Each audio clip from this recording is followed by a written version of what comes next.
மறக்காம நம்ம சேனலை சப்ஸ்கிரைப் பண்ணிருங்க. இன்னைக்கு ஒரு 3 கோவில் பார்க்கலாங்களா? என்னோட நேட்டிவ்க்கு வந்திருக்கேன். இப்போ நாங்கள் போகிற கோவில் கைலாசநாதர் கோவில். இது தாரமங்கலம் பஸ் ஸ்டாண்ட்லேருந்து அப்படியே ஆப்போசிட்டில் தான் இருக்குது. நான் இந்த கோவிலுக்கு ரொம்ப வருஷத்துக்கு முன்னாடி வந்திருக்கேங்க. நானும் அக்காவும் வந்திருக்கோம். அதுக்கப்புறம் நான் ஊருக்கு வந்துட்டு போகிறதெல்லாம் இருக்குது. ஆனால் நான் இந்த கோவிலுக்கு வரல. ரொம்ப வருஷத்துக்கு அப்புறம் இப்போ தான் மறுபடியும் அங்கே கோவிலுக்கு ஈவினிங் 4:30 போல தாங்க வந்தோம். மார்னிங் வரல. ஈவினிங் எங்கேயாவது வெளியில் போகலான்னு சொன்னதுக்கு அண்ணா நீ எல்லாருமே இங்கே பக்கத்தில் கோவில் இருக்கு இல்லைங்களா, சரி வந்து ரொம்ப வருஷம் ஆச்சுன்னு சொல்லிட்டு நாங்களும் கோவிலுக்கே. அதுவும் இல்லாமல் என்னோட ஃபேமிலிக்கு வெளியில் போகலான்னாவே கோவிலுக்கு போகலான்ற மாதிரி தாங்க இருக்கும். அதிகமாக கோவில் தான். வெளியில் சுற்றி பார்க்குறத விட கோவிலுக்கு போய் சுற்றி பார்க்குறதே ஒரு இதாக வச்சுருப்பாங்க. நம்ம டூர்னு ஒன்று அரேஞ்ச் பண்ணால் அதுவும் கோவில் தாங்க இருக்கும்.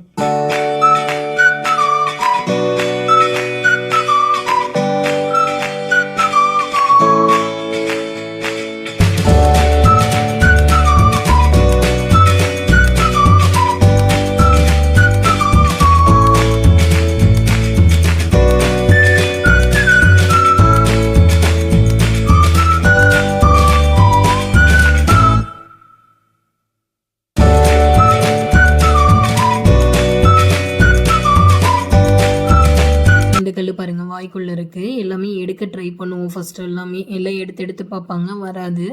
அப்போலாம் அந்த கம்பி வேலி போடலை. இப்போ தான் அந்த கம்பி வேலி போட்டிருக்காங்க. ஒருவேளை எடுக்கிறன்ற பேரில் ரொம்ப ஒரு டார்ச்சர் பண்ணி பிடிங்கிருப்பாங்கன்னு நினைக்கிறேன். அதனால தான் இப்போ கம்பி போட்டு வச்சுருக்காங்க.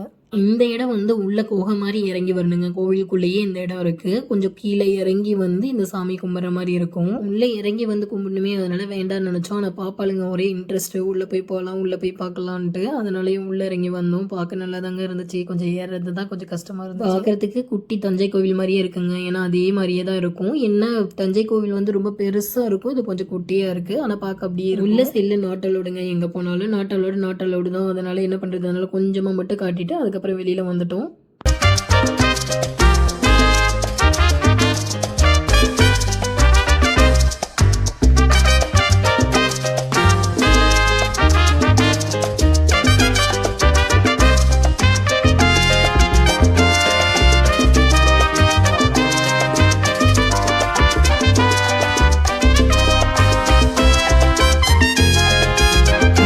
இருக்கு பார்த்தீங்களா, இந்த கிணத்துல தண்ணி சேர்ந்து பிள்ளையார் மேலே ஊற்றுவோம். ஆனால் இப்போ கிணறு ஃபுல்லாகவே அடைச்சி வச்சுருக்காங்க, ஏன்னு தெரியல.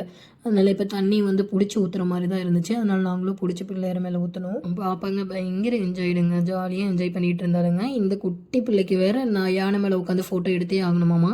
நாங்கள் இன்னொரு கோயில் போகலான்னோம். அதுக்கு முன்னாடி பாப்பா உட்கார வச்சு யானை மேலே ஃபோட்டோஸ்லாம் எடுத்துகிட்டு நாங்களும் இன்னொரு கோவிலுக்கு கிளம்பிட்டோம்.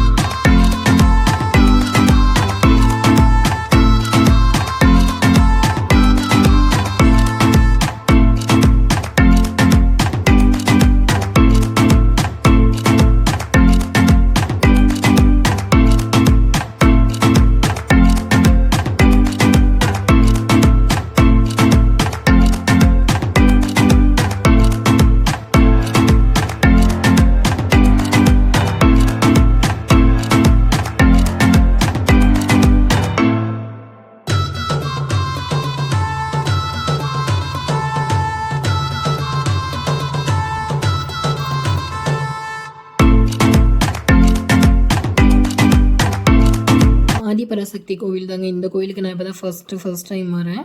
இந்த கோவில் வந்து அதே ரோடு நம்ம கைலாசநாதர் கோவில் பார்த்து இல்லைங்களா, அதுக்கு ஒட்டின ரோடே நங்கவள்ளி ரோடுன்னு சொல்லிட்டு இருக்கு. அந்த ரோட்டில் ஒரு 1 கிலோமீட்டர் டிஸ்டன்ஸில் இருக்குது.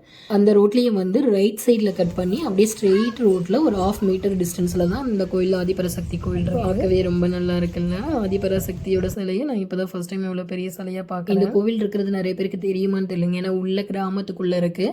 அதுக்கு பக்கத்துலேயே பின்னாடி பார்த்தீங்கன்னா பெருமாள் கோவிலும் இருக்குது. மலை மேலே ஒரு குட்டி மலை, அந்த மலை மேலே பெருமாள் கோவிலும் இருக்குது. ஓம் சக்தி கோயிலுக்கு போகிறவங்க எல்லாரும் சேர்ந்து இந்த கோயிலை கட்டியிருப்பாங்கன்னு நினைக்கிறேன். நாங்கள் வந்த உடனே ஒரு அம்மா தான் வந்து எங்களுக்கு பூஜை பண்ணி தண்ணீர்லாம் கொடுத்தாங்க. இங்கே சாமி கும்பிட்டு பின்னாடி இருக்கிற கோவிலுக்கு போகலான்னு நினச்சோம். ஆனால் அண்ணி வந்து வேற ஒரு கோவில் அங்கே போகணும்னு நினச்சதுனால சரி இங்கே டைம் ஆகிடுன்னு சொல்லிட்டு நாங்களும் கிளம்பி லிங்கா பைரவி கோவிலுக்கு தாங்க வந்திருக்கோம். இந்த கோவில் சேலம் டு ஓமலூர் போகிற வழியில் இருக்குது. சேலத்துலேருந்து ஒரு 6 கிலோமீட்டர் டிஸ்டன்ஸில் இருக்குது. கவர்மெண்ட் காலேஜ் ஒன்று இருக்குது. அந்த காலேஜுக்கு அப்படியே ஆப்போசிட் ரோடு கிராஸ் பண்ணி இந்த பக்கம் வரணும். அந்த மெயின் ரோட்ல இருந்தே ஒரு 1.5 கிலோமீட்டர் ஒரு 2 கிலோமீட்டர் ஆட்டும் உள்ளே வரணும். இந்த கோவிலையும் வீடியோ எடுக்க அலோடு இல்லை. இந்த கோவில் கோயம்புத்தூர் ஈசா கோவில் இருக்கு இல்லைங்களா, அதோட சேம் இது தாங்க. இந்த கோவிலுமே உள்ள தியானம் தாங்க. இந்த கோவிலை அமைதிக்காக ஒன் டைம் வந்து பாருங்க. ஓகேங்க, மறக்காம நம்ம சேனலை சப்ஸ்கிரைப் லைக் பண்ணிடுங்க, சப்ஸ்கிரைப் பண்ணிடுங்க. பாய்.